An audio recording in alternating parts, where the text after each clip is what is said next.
My boyfriend and I were talking about the future, and if I were to get pregnant, he said he would ask for a paternity test. I asked if it was because he didn't trust me, and he said it wasn't that. However, he wasn't clear on his answer. So, if you were in his position, what would your reason be? I'm not necessarily mad, but I do feel a certain way. Story 1. I don't see why you should not get a paternity test, especially because hospitals sometimes make mistakes and swap babies. I believe they cost a few $100s. To me, that is not much to know that the baby is completely ours. Story 2. He may feel it is no different than a prenuptial agreement. Is it because you think the marriage will end? No. Is it better to be safe than sorry? Yes. Story 3.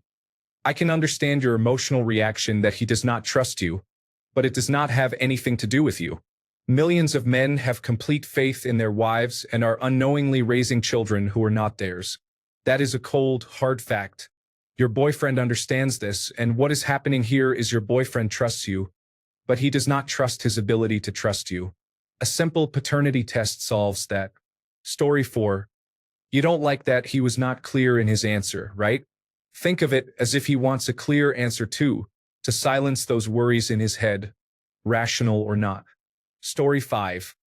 I want a test done because I do not trust the nurses at the hospital not to negligently switch my infant with another. I have told my wife it can be a maternity test to avoid gossip and to reassure her that I have no doubt about her fidelity. Story 6. Because we do not automatically know, this understanding does not grow inside of us, and men often get taken advantage of in this way. Story 7. It's one less thing to be anxious about. Nothing to do with trust. You can't control the anxiety in the back of your head asking, what if? Even if you wholeheartedly and consciously trust. The same reason why someone might want to take sexually transmitted disease tests with their partner before getting intimate. Not because they're afraid their partner is unclean, but because it's one less stressful distraction and source of anxiety to worry about. It lets you fully enjoy the experience with confidence. A more appropriate analogy would be, it's the same reason why you lock your doors at night. You aren't expecting someone to break in. You may even consciously know you're in a safe neighborhood and have no reason to worry. You may not even be afraid that a break-in will happen, but it still gives you comfort and peace of mind, knowing the doors are locked. One less what if that the anxiety in the back of your head can use as ammo against you. Story 8. What he did not want to say because it would cause a fight is, I do not think you are cheating on me, but it costs $10 to make sure. Why would I ask? To normalize it. This is something that should be part of the normal battery of tests babies get. A woman should not be able to commit a man to more than 20 years of expenses because she has a pen. To stop this exact fight you are having. Story 9. Women have always been certain which child they have mothered.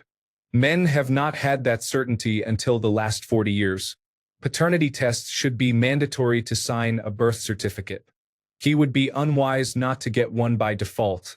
He gave you a warning so you are not offended later. If you are not unfaithful, you have nothing to worry about. Unfortunately, you can spend years with a woman and she may be unfaithful. There are no guarantees. Story 10. Trust but verify. It is my opinion this should be a standard part of birth certificate verification. I have seen estimates as high as 30% of fathers not raising their child, while I honestly think 1 to 2% is far more likely. However, it would not be terrible to be unambiguous about things. While you may be trustworthy, not everyone is, and peace of mind is a good thing. Story 11. I work for a court that handles hundreds of custody cases every year. These are not usually the result of a divorce, but because one or both parents have died, gone to prison, become involved with child protective services, or place the child in foster care. Every man should have paternity established before it becomes an issue. For example, if the mother gets in an accident while driving with the child and she does not survive but the child does, and the father never had a paternity test, the child ends up in the care of the state until the situation is resolved. It should be automatic to conduct a DNA test for the father at birth. Signing the birth certificate is not sufficient. The main reason this is not standard practice is because many women would be caught cheating. Implementing paternity testing at birth would greatly reduce the burden on the court system and child protective services. Story 12. From a legal standpoint, it is advisable to do a paternity test if you are not married. No exceptions. This is legal advice from my best friend's mother, who practices family law. Depending on your situation, you will need to do it anyway. Staying single to qualify for Medicaid and receive other benefits with the Women, Infants, and Children program will require a paternity test. The father would be required to pay child support, but that money generally stays within the family if you are living together. Story 13. The logic behind it basically boils down to, just because I do not think someone would wrong me, that does not mean they will not. While he may not think you would do something wrong, a man has to acknowledge it as a possibility. A child is something that can be very important to know has not happened. Story 14. Because there is no reason not to get one and plenty of reasons why you should. Let's start with the obvious. Children require a lot of time, money, energy, and effort. Being a father means signing up for a lifetime of taking care of this huge responsibility. It is reassuring to know that this responsibility is truly yours. Your baby is already being tested for many things in the first few weeks, so a paternity test is just one more. There are also legal implications around establishing paternity. It is much harder to address paternal responsibility later, so it makes sense to know upfront whether the child is his, allowing him to make an informed decision about how to proceed if he is not. Secondly, cheaters rarely announce their cheating. You personally may not cheat, and you may tell him if you think there is even a remote possibility that he might not be the father. The problem is that not all women are like that. A significant portion of women are comfortable keeping that secret until they can no longer do so. Finally, it quiets the naysayers. If he or you have friends, family members, coworkers, or ex-partners trying to sow seeds of doubt about paternity, you can disregard them because you have already confirmed it. It also prevents some of the more hurtful things some women might say in arguments. Again, not saying this applies to you, but some women will falsely tell a man he is not the father to hurt him if they are angry. I compare it to wearing a condom when having sex or entering into a legal contract. It is an added layer of security for everyone involved. It does not mean he does not trust you personally as much as it means it is better to verify than to regret not checking later. Story 15. Peace of mind. It is easy to give him that. He will appreciate you adding peace to his life. He is not suspecting you. He just wants that peace. Story 16. I want the complete certainty that you get naturally. This does not mean that I believe you cheated. It means that I would like to rid myself of fears you cannot personally understand. Story 17. It's not because I don't trust my partner. It's because I don't trust myself to make a good judgment of character when I'm smitten. When I'm in love, I tend to go colorblind, so I miss all the red flags. If I set a hard line of rules for myself that I follow regardless of who I'm with, then I avoid making illogical decisions based on bias. After all, every man who finds out they are not the biological father of their children was incorrectly trustful. If it can happen to them, it can happen to me. Also, no one ever talks about this, but if I'm not the father, then the biological father deserves to know they have a child, and the child deserves to know who their biological father is. It's no longer just my feelings at play here anymore. This child's entire identity and future are on the line. If you want me to love them as my own child, I would want my child to be sure of who their father is. Story 18. Part of the problem is that it is common for men who have been victims of paternity fraud to be those who trusted their partners and believed their relationships were healthy. Story 19:1. A woman always knows she is the mother. There is no doubt. For men, however, that certainty does not exist without verification. In many cases, men contribute significantly to a child's upbringing financially and otherwise. Imagine doing that for a child who turns out not to be yours. Over time, a man is likely to form a deep emotional bond with the child. Now imagine the emotional impact of discovering, perhaps decades later, that the child is not biologically his. In my view, paternity testing is simply the safe and responsible thing to do. It is not about trust or insecurity, despite what people often say. It is just the right thing to do, and it should be mandatory. Story 20. You have to understand men do not have reproductive rights. We never had Roe versus Wade. A woman can name the father, refuse to name him, deny him parenting rights, have an abortion in most states, or abandon the baby at a fire station. Men cannot do any of those things. We cannot refuse to be a father. In a few states, we can if the mother gives permission, then a judge gives permission, and the state gives permission without interference.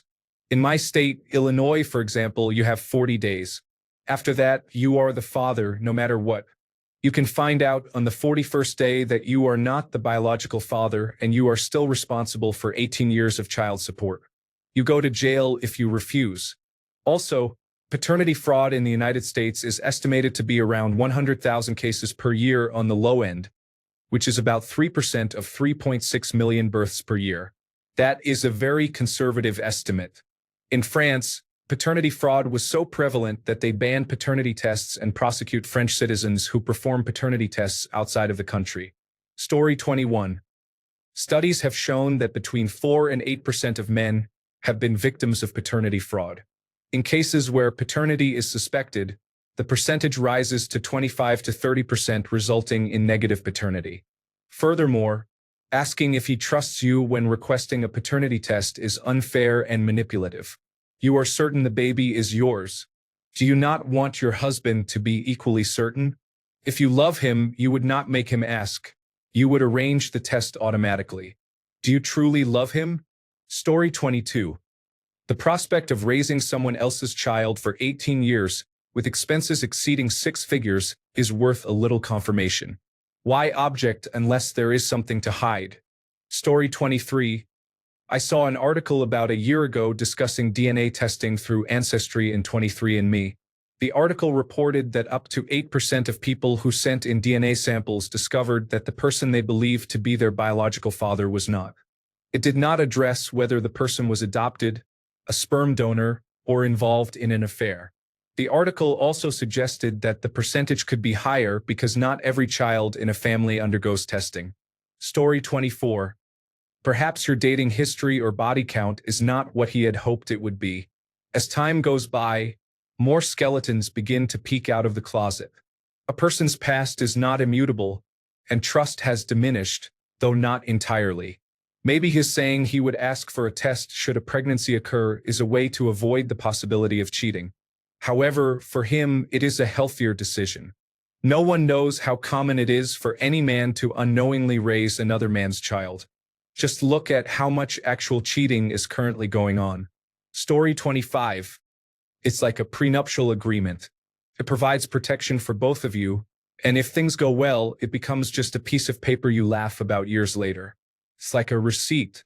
I know I bought the power drill, but this paper makes it feel very real. Story 26. Because humans are not good at dealing with statistics, shock content is quite popular. Look at all your friends who listen to true crime podcasts and adapt certain behaviors to be safe. It is incredibly unlikely to be the victim of a serial killer. They still do it. Men even get told off if they are offended by being suspected and included in the precautions. The same is true with men and children who are not their own. It is unlikely, but they hear the stories so often, and the precaution is so easy to take. Story 27. I consider paternity fraud a significant problem in society, and I would like to see the practice of obtaining paternity tests normalized. Story 28. Why not? Provides peace of mind and clears up any doubts. If things don't go well and you end up separated or divorced, he cannot deny that the child is his. I have not seen this answer yet, but I believe perception is reality. People in general do not find each other as trustworthy anymore, especially in romantic relationships. You have apps and phones to hide behind, which opens the door to temptation.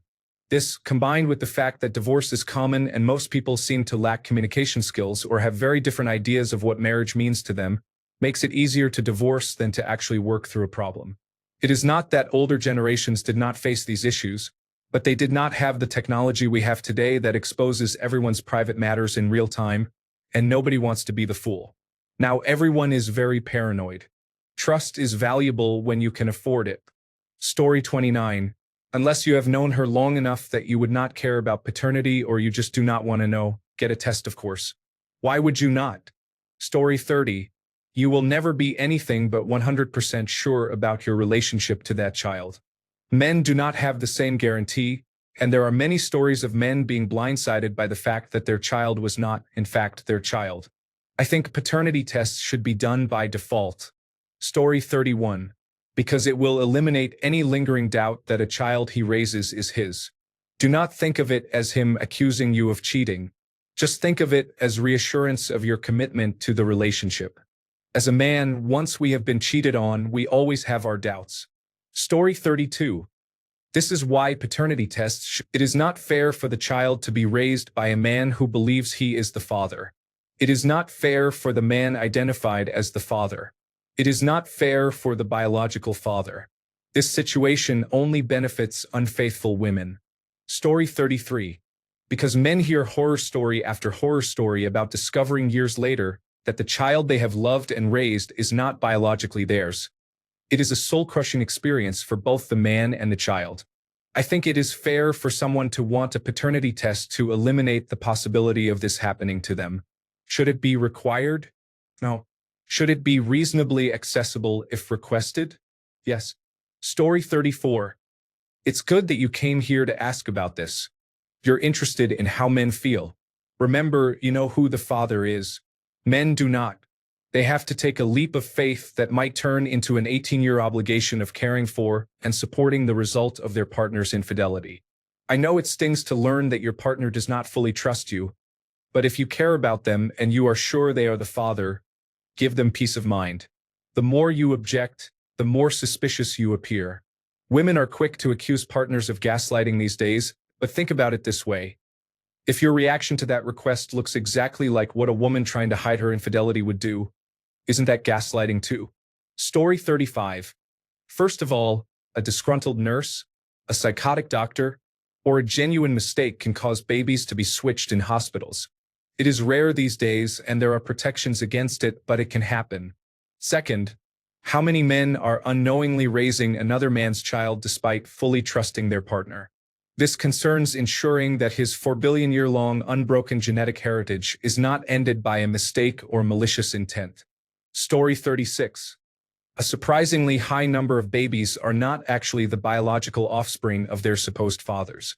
Almost 10% from what I have seen. The vast majority of those men trust the mother of their children as well. On top of that, baby swaps and similar situations exist. Trust but verify. Story 37. Did you know that in only 10 out of 50 states is a father considered to have custody or guardianship of his child by default? In the other 40 states, he essentially has to sue the government for the right to be recognized as a parent, a process that could potentially be simplified and expedited with genetic evidence. This is despite the fact that he can, and likely will, be held fully accountable for financially supporting the child as long as his name is on the birth certificate. The mother can put his name on the birth certificate without his consent, knowledge, or proof, even if she has never met the man whose name she uses. There is also the argument that his intention to pursue custody regardless of what happens between now and then means he considers it almost a formality, which it arguably should be. Story 38. Because I am not an idiot and do not trust anyone, any man who does not get a paternity test is a fool. Story 39. Same as with women. They want to be sure it is their child too. Now, you might be wondering, I'm the pregnant one, how would I not know? The answer is that fertility clinics have had multiple cases of mix-ups in the past. Women ended up carrying a child to term, caring for it for a few weeks until it became clear that they had another couple's child and had to give up the child they carried to term. This is pretty traumatic and has led to women in fertility clinics increasingly looking to confirm their maternity as well. I guess it is worth pointing out that him being upfront about it was the right thing to do, even though it seems he may be unwilling or unable to tell you the reasons. Contrary to the "he distrusts you" comments, I would argue he might just be insecure about things until he has confirmed them in his own way. This is a character flaw for sure, which explains why he would not just state his reasons, but it is different from distrusting you. Unless, of course, you have provided him with reasons to be suspicious. Anyhow, ultimately you need to decide whether you are fine with this or not, because breaking up over this while you are already pregnant would just be deliberately risking a broken family for the child to grow up in. Story 40. I have always said the hospital should be required to perform the test with the alleged father and keep the results sealed until needed. Story 41. Trusting humans in our modern day is the silliest thing ever. I will trust you when we have grown old and gray together. Story 42. Some people may have had terrible experiences themselves or witnessed them in someone close, which leaves them very paranoid even if they know it is irrational. Story 43. In a monogamous, committed relationship, there are some trust issues for sure. As to the reason behind them, only he could say, and even he might have a hard time articulating them. There are many possible reasons. Some may be more valid than others. Did he find out his biological father was really the milkman? Were his parents swingers? Are you too? Or does he have an ex who cheated on him? Or maybe a close friend or sibling was cheated on? These are just some possible reasons off the top of the head. I am secretly kind of hoping it's the milkman scenario. That's also solely on the assumption that you are in a monogamous relationship. If not, this isn't a lack of trust, but more an acknowledgement that even with protection, accidents happen. Story 44. Seriously? Because women lie and cheat, and unlike men, we do not carry our babies, so we do not automatically know which children are ours. Have a little emotional intelligence, sweetheart. Story 45. First of all, unless you are demonstrably a virgin, there is always a chance the child is not his. This is why chastity has been highly prized by men since time immemorial, as it was the one way to guarantee the child is theirs. In the modern era, with the advancement of technology, the DNA test has resolved this need for chastity, allowing women to be more open sexually. This is not a debate on whether that is good or bad. However, it is important to consider what being a man is like from a legal standpoint. Only a woman knows 100% who the child's father is, unless she engages in grossly negligent behavior, such as sleeping with many men in a short period. If a man does not want to be responsible for child support for another man's child, which does happen and often, he will never recover the investments he made. Therefore, it is a combination of simply protecting oneself. A man may trust his partner but also want the extra peace of mind that a DNA test brings. Do not take this as an attack on your personal character. It reflects an acute fear that men experience. You should support him through this, as it can increase your bond. Men are rewarded in relationships when their partners see them as vulnerable and do not leave. The need for a DNA test is an acute fear men have to confront. He is showing you vulnerability, so affirm him by agreeing to the test. On the other hand, if you are certain the child is 100% his, you should have no issue taking a DNA test. Simply agree to do it, but playfully tell him he will get the papers when the results come back positive. Make it a playful gesture. Then hug and celebrate the joy of growing your family and expanding your world. For more information, research paternity fraud cases and their outcomes. This should be educational on its own. Story 46. 99% of the time a man asks for a paternity test, it is because he heard a single horror story about a child not actually being the father's. Before anyone says I am being naive or anything like that, I am a 35-year-old man who has been around the block. Paternity fraud is not exactly common. Story 47. My son is the absolute spitting image of me in every way, including personality and looks. No paternity test is required. His mother is upset about this. It makes me laugh. Story 48. It is because he does not trust you. Unless you have given him a reason not to trust you, such as cheating or lying, then I would suggest finding a new boyfriend. If you do not trust your significant other to be honest about a pregnancy, then you simply should not be having sex. Story 49. I do not trust you and I want to be certain, or I have been deceived by a woman before, are the only reasons for a man to request a paternity test. Story 50. That's a fairly unwise thing to say, unless he believes you are cheating on him. It is a waste of time unless there is a reason, and normally there is a cost involved. It is better to avoid wasting money unnecessarily. Story 51. He basically trusts you but does not put it past you. It sounds like from horrible stories he has heard, he has a basic distrust of women. That would be my guess. Story 52. No other reason exists other than he might think you are being unfaithful. There is no other conceivable explanation besides you accidentally encountering someone sexually or committing sexual assault. My intuition tells me that he is insecure and does not trust you. I am honestly not sure why I am receiving negative feedback. I am being sincere with my response, although in a joking manner. Aside from infidelity or a woman being unfortunately sexually assaulted, as well as a woman not trying to conceive through a donor, why else would a boyfriend ask for a paternity test? If anything, I believe paternity tests should be standard or offered as part of the entire pregnancy process so that there is never any question or doubt. Thanks a bunch for sticking around till the end of the video. Remember to subscribe, and until next time, stay awesome and goodbye.